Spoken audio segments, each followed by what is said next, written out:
Векторлар және скалялар. 4-ші бейне.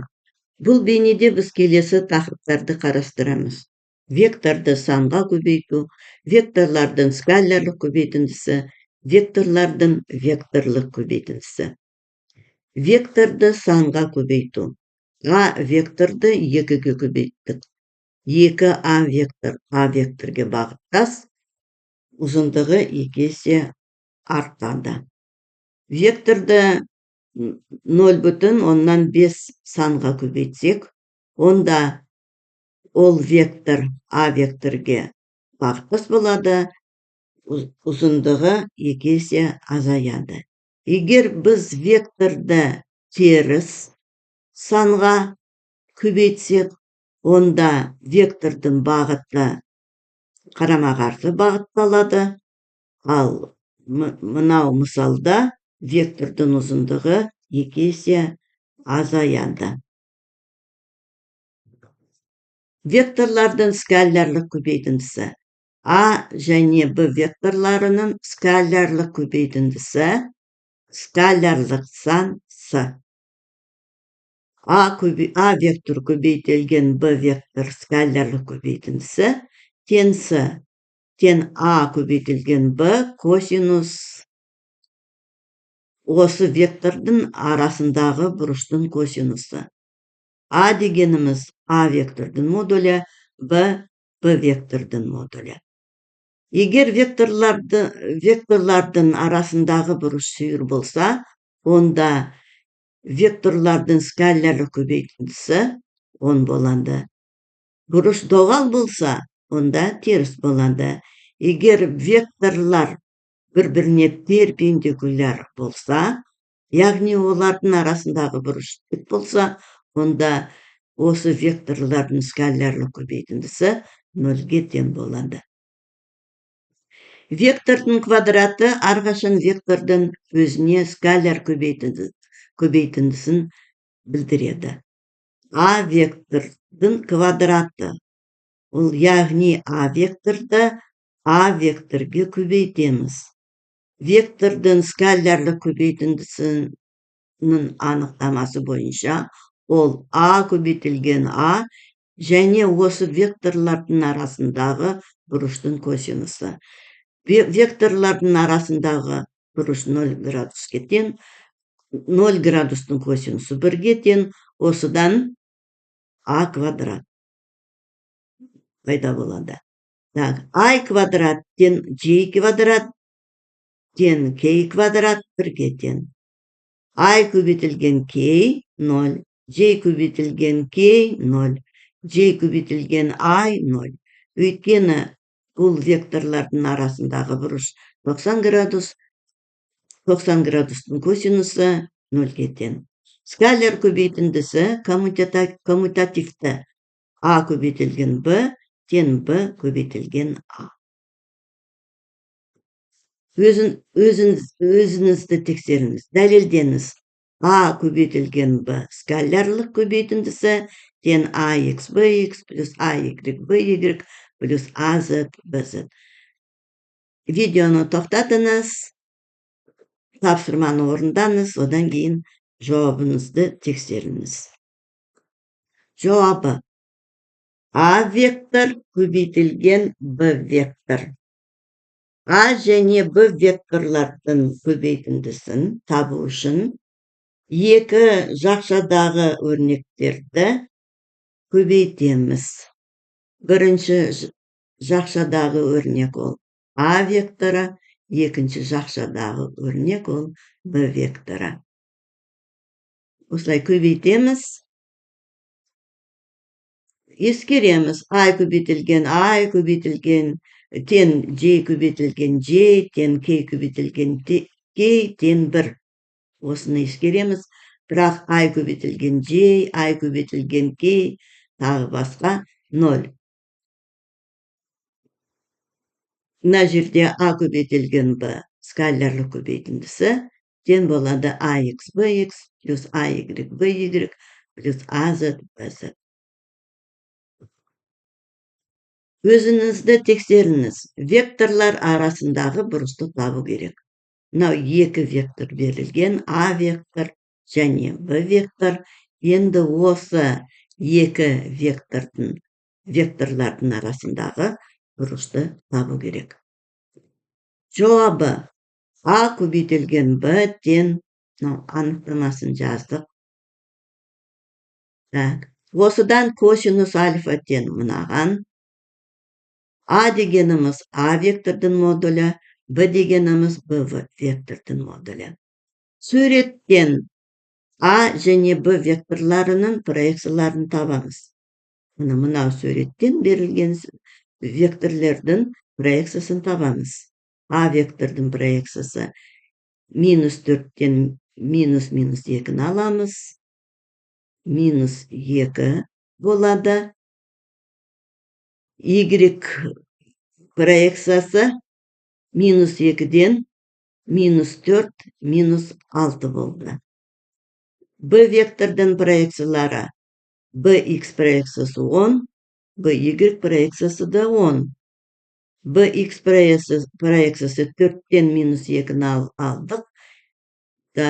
Онда +6 болды. Y проекциясы -2-ден -4 алып тастадық. Онда +2 болды. Міне. Осыдан А вектордың модулін табамыз, Б вектордың модулін табамыз. Мынау формулаға қоямыз. И альфа 127 градус деп таптық. Өзіңізді тексеріңіз. Екі вектор берілген. А вектор 2, -3, 1. Б векторы 3, 2, 4. Векторлерді осылайда жазуға болады. Мынау 3, 2, 4 дегеніміз Б вектордың проекциялары. Bx, By, Bz.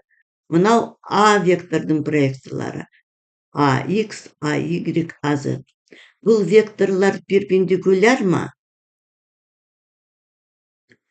Жауабы. Екі вектор перпендикуляр болады. Егер олардың арасындағы, олар бір-біріне перпендикуляр болса, арасындағы бұрыш 90 градус болса, 90 градустың косинусы. Векторлардың скалялары көбейтісін табайық. Осылай проекцияларын жазып, скалялары көбейтісін табамыз. Мұнда 4-ке тең таптық.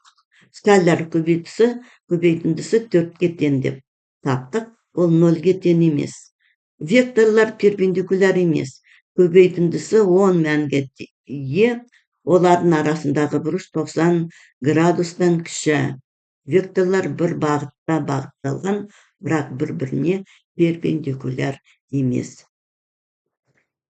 Келесі есеп. Екі вектор берілген. 2i плюс 3j плюс 8k және 4i минус 4j плюс sk.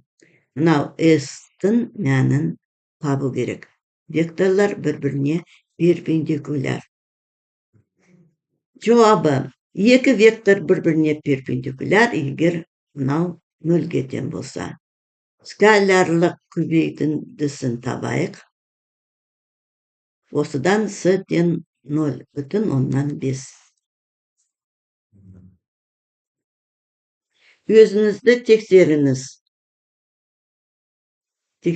Бөлшек x, y жазықтығында қайсы бір траектория бойымен радиус векторы r1 болатын бірінші нүктеден радиус векторы r2 болатын екінші нүктеге орын ауыстырады.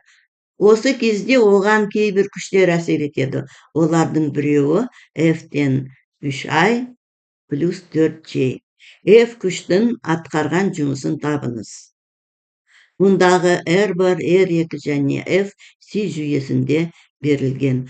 Бұл есеп Иродовтың задачи по общей физике деген оқу құралынан.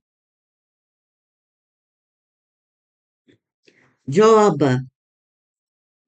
Бірінші R1 радиус векторды сыздым. R2 радиус векторын сыздым да, дельта R деген орын ауыстыру векторы.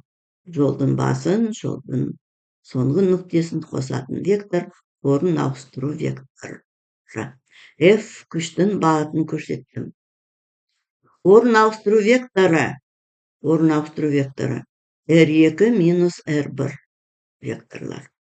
Енді орын ауыстыру вектордың Y өсіне, X өсіне проекцияларын табам. Таптық. Онда A жұмыс тен минус 17 жол деп шықты. Жұмыс теріс. Векторлардың векторлық көбейтіндісі. А және Б векторлардың векторлық көбейтіндісі С векторлық шама болады. С вектор тен А көбейтілген Б синус мынау екі вектордың арасындағы бұрыштың синусы көбейтілген N. А дегеніміз А вектордың модулі, Б дегеніміз Б вектордың модулі, N деген нормаль. А, Б синус альфа N. Векторлық көбейтіндіні осылай жазуға болады. С векторының бағыты N векторының бағытымен сәйкес келеді. N бағыты векторлар А, Б және N тізбегі он бұрандалы жүйе құрайтындай етіп таңдалады. Енді бұны қалай жасайсыңдар? Столдың үстіне екі қалам қойыңыздар. Бірінші қалам А вектор болады, екінші қалам Б вектор болады. Екі қалам қойдыңыз. Векторлердің бастары түйіседі. С вектордың бағыты, яғни N вектордың бағыты осы А және Б векторлар жатқан жазыққа перпендикуляр болады. Перпендикуляр болады. С векторы немесе жоғары, тік жоғары болады, немесе тік төмен бағытталған болады. Енді дұрыс бағытын табу үшін С вектордың ұшынан қарайсыздар. А векторден Б векторге айналым кішкентай бұрыш арқылы сағат тіліне қарама қарсы бағытталған болу керек. Немесе 10 қол ережесі бойынша табуға болады. 10 қол ережесі бойынша табуға болады. Векторлық көбейтіндінің модулі қарапайым геометриялық мағынаға ие. Ол көбейтілетін векторлар тұрғызатын параллелограммның ауданына тең. Мынау параллелограммның ауданына тең. Векторлық көбейтінді коммутативтік қасиетке ие емес. Векторлық көбейтінің анықтамасына сәйкес мыналарды дәлелдеуге болады. Векторлық көбейтіндісін, екі вектордың векторлық көбейтіндісін осылай табуға болады. Матрица ретінде. Өздеріңізді тексеріңіз, векторлардың векторлық көбейтіндісін табыңыз дейді. Бағанағы екі векторды қайтадан қарастырамыз. Енді осы векторлардың векторлық көбейтісін табыңыз. Жауабы: А және Б векторларының проекциялары жазықтықта келесі мәндермен берілген. Осыны мынау матрицаға қоямыз, мынандай жауап көреміз.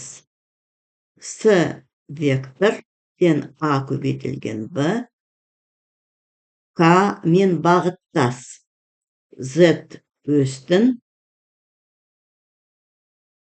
10 бағытымен бағыттас болады. Өздеріңізді тексеріңіз.